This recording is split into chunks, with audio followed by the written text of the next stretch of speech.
Alright, let's dive into something that's both fascinating and a little unsettling. Imagine waking up to find out your local water system has been hacked. Sounds like the plot of a sci-fi movie, right? Well, it's exactly what happened in Cape May and Woodbine, two towns in South Jersey, just last week. And here's the kicker: this isn't an isolated incident. Water systems across at least 7 states have been targeted in a wave of cyberattacks. So, what's going on here? Let's break it down. First off, what makes this really interesting is how these towns handled it. In Cape May, the hackers changed the IP address of the water department's computer system, essentially locking officials out for about 12 hours. But here's the thing: the water never stopped flowing, and it remained safe to drink. Why? Because, as Cape May Mayor Zach Mullock pointed out, most of their systems aren't automated or online. That's a huge detail. It's almost like these towns were saved by their own analog systems. In a world where everything's connected, being a bit old school might just be your best defense. Personally, I think this raises a deeper question: are we over-relying on automation in critical infrastructure? What happens when the systems we trust to be smart become vulnerable? Now, let's talk about Woodbine. Their experience was similar. Communications to the water monitoring system were cut off, but they reactivated it manually within a few hours. Woodbine Mayor William Piccolicki described it as a minor interruption, like a power outage. But here's where it gets intriguing. He also mentioned that their system isn't complicated. And that's exactly why it worked in their favor. It's almost like the simplicity of their setup became their shield. This makes me wonder, in our race to digitize everything, are we overlooking the value of simplicity and redundancy? Sometimes, less really might be more. What many people don't realize is that these attacks aren't just random. The FBI has linked them to broader cyber campaigns, with Iran being a suspected culprit.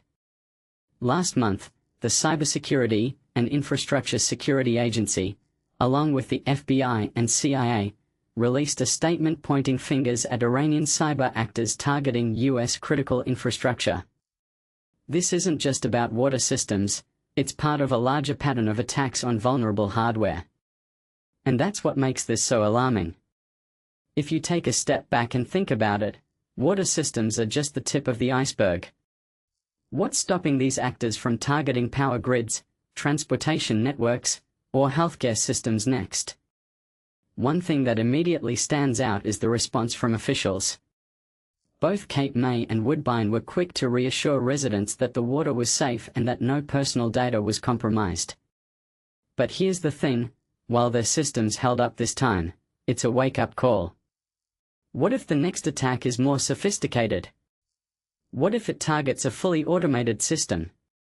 This raises a deeper question: are we prepared for the next wave of cyber threats? Personally, I think we are at a crossroads. We need to invest in cybersecurity for critical infrastructure, but we also need to rethink how we design these systems. Maybe it's time to embrace a hybrid approach, modern technology with built-in fail-safes. A detail I find fascinating is how these attacks were executed. The hackers remotely accessed internet-facing devices, changed IP addresses and passwords, and essentially locked out monitoring and control functionality.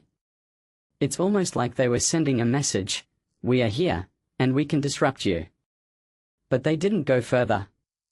No water pumps were shut off, no systems were altered. It feels like a warning shot. What this really suggests is that these actors are testing the waters, pun intended. They're probing vulnerabilities, seeing what they can get away with. And that's what makes this so chilling.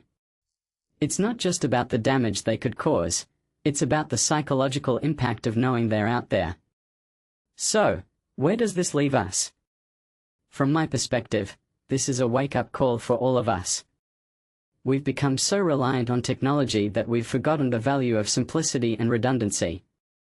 These attacks are a reminder that our critical infrastructure isn't as secure as we think. But they're also an opportunity to rethink how we protect it. Personally, I think we need to strike a balance between innovation and resilience. We can't go back to analog systems entirely, but we can't blindly trust automation either. It's about finding that sweet spot. As I wrap this up, I'm left with one big question. Are we doing enough to future-proof our critical infrastructure? These attacks in Cape May and Woodbine might seem minor in the grand scheme of things, but they're a sign of what's to come. And if we don't take them seriously, we might find ourselves in a much deeper crisis. So, what do you think? Are we prepared for the next wave of cyber threats? Let me know in the comments below. Until next time, stay curious, and maybe keep a bottle of water handy, just in case.